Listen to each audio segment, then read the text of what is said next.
This is Roger Green, host of the Surfing the Mesh Tsunami podcast. This week we're offering 5 conversations from episode 15, our review of the SLD Think Tank 2024, with co-hosts Jeff Lazarus and Jörn Schattenberg, and participants Maja Thiele and Maja Thiele. Plus, from the vault, a conversation from our review of INCBCN 2023, the predecessor meeting to this year's Think Tank. In this first conversation, SLD Think Tank participant Maja Thiele, a first-time guest, shares her professional history and the traditional one thing the audience might not know about you if you did not tell them question. 2 elements make this introduction unique. First, Maya's one thing answer is the first among the 120-plus guests that have appeared on this podcast. She is the first SurfingMASH guest who has actually served as a radio host. Old-time podcasters like me live in awe and respect for radio hosts. You should know that. Second, Jörn Schattenberg asks her to discuss her pivotal role in LiverAIM, the largest randomized controlled trial ever anticipated in SLD. This episode provides not only an excellent understanding of the first-time panels, we hope will join us often in the future, but also an introduction to LiverAIM, a study that will likely be the focus of many SurfingMASH episodes in the years to come. This discussion demonstrates how much a small-ish group of 100 can accomplish when working with passion and focus inside an innovative meeting design. There's a lot to unpack here, so just sit back, listen,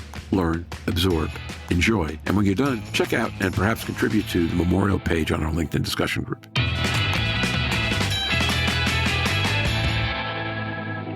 And then we have a first-time guest, which doesn't happen that often anymore, so it's a reason to celebrate. Maja Thiele is with us. So, Maja, how are you doing this evening? I guess you're in Denmark? Maja Thiele. Yeah, I'm in Denmark, yes. Yeah. So how are you doing this evening? I'm doing good, thank you. Excited to be here. Yeah, I'm grateful for the invitation. I'm looking forward to do a podcast on liver and non-invasive testing and early detection, treatment, etc. That's great. Well, Maja, I'm confident you're going to do brilliantly because that sound check that we didn't have to do for you has been about the best first-time sound of anyone coming on this thing in a year. And as we all heard, much better than the sound check we had to do for Jörn, but he sounds pretty good. So, Maja, do me a favor, please. Do all of us a favor. Take a couple of minutes and tell our audience a little bit about you, what you do, and the path that you took to get here, academically, philosophically. And then when you're done, I'm going to have one more question for you. Sure. I'm a professor of hepatology at the University Hospital in Odense in the region of southern Denmark, which is on the beautiful island of Funen. So basically right in the middle of Denmark. I myself live on the east of Denmark in Copenhagen, so I commute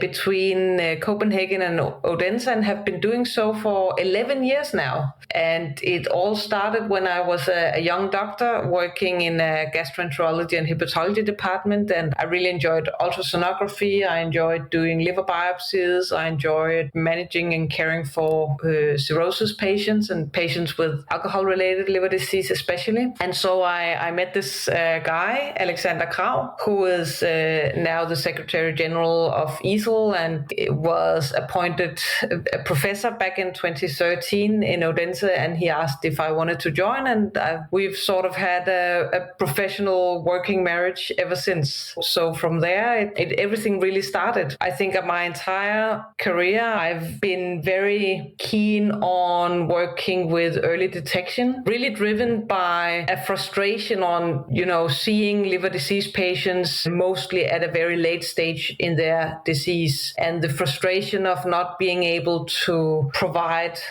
care that could really turn the sinking boat around. So in Denmark, we have 80% alcohol-related liver disease, and these patients, they just progress so rapidly, and it's very devastating to watch. So my very first research project as a PhD student was on diagnostic biomarkers in alcohol-related liver disease using FibroScan, transient elastography, the ELF test, and then it kind of evolved into a more broad screening approach, looking at all forms of steatotic liver disease and early detection in the community and primary care. So today I'm part of several European consortia working on exactly that, screening for liver fibrosis, early detection and biomarkers. And I've been so fortunate working with the very best people in the field and continue to do so. It's a super collaborative field, and I'm happy to be part of it. That's great. I was delighted that we got to meet earlier this here at the Liver Forum, and I'm thrilled to have you with us today. We ask people when they come on for the first time to share with our audience one thing that they might not know about you or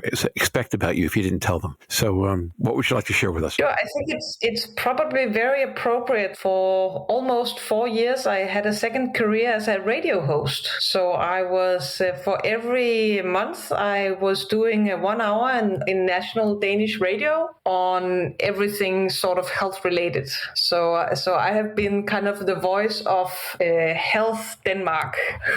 So you know what, Maja, we ask this of everyone who comes on the podcast. I'm going to guess that we've had well over 100, maybe getting on towards 200 different guests at this point in time, and that's the first time that's ever come up. So, well, happy to be.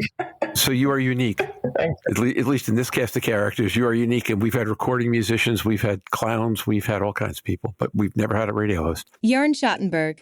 Actually, in many aspects, very unique. And not to say the least, she's about to start the biggest randomized control trial in hepatology through LiverAIM, which is an ambitious project, and she leads that work package. So I think we're very happy to have you here tonight, Maja. Thank you so much, Jörn. Want to take a minute and talk about LiverAIM before we get started? Jörn, now that you brought it up, a little bit about that project, please. Sure, happy to. So luckily, I will not do it alone. Rather, it's a very, very collaborative project. Jörn is there and Jeff is there as well. It's an EU-funded project from the Innovative Health Initiative, which is a program that brings together companies and academic researchers. So we will be kind of many liver-centered academic researchers from across Europe, working together with pharma companies and biotech companies on developing and validating biomarkers, both for screening and for prognosis, secondary care detection in, I believe, the largest cohorts in liver disease. The first work package is led by Lisa Pose from Barcelona. So the University of Barcelona and Hospital Clinic in Barcelona are coordinating this, headed by Per Ginés. And in this work package, more than 30,000 subjects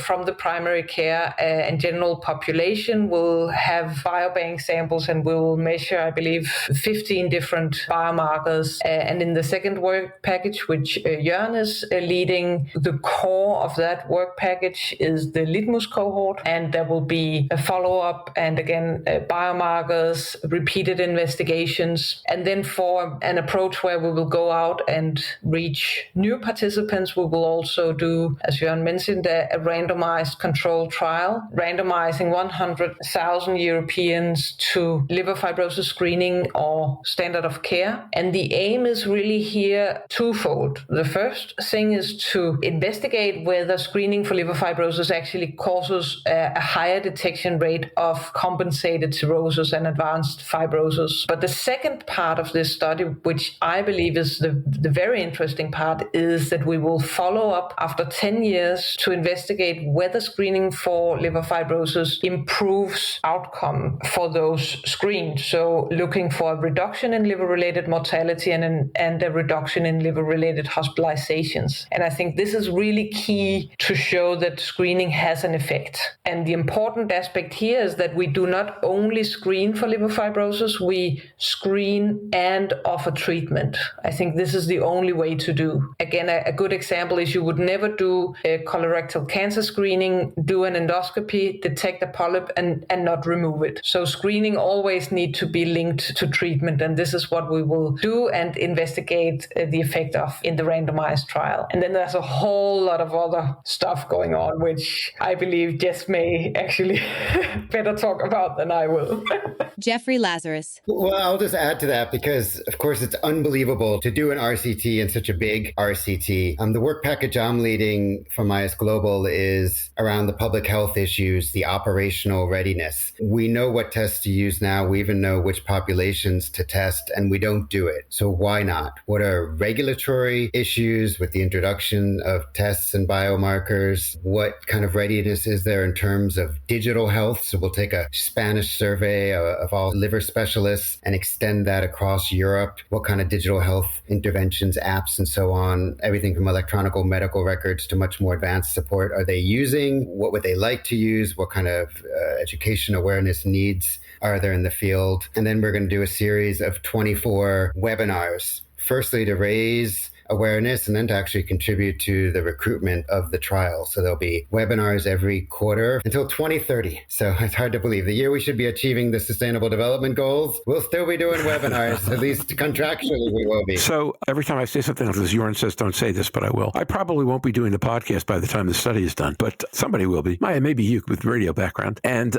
I'd love to hear more about this, and our audience would love to hear more about this as you go along. In addition to the webinars, Jeff, although if you want to send the webinars, maybe we'll do excerpts of those as well. Make them Jeff Lazarus' greatest hits or something like that. I think it would be compelling. And now, back to Roger.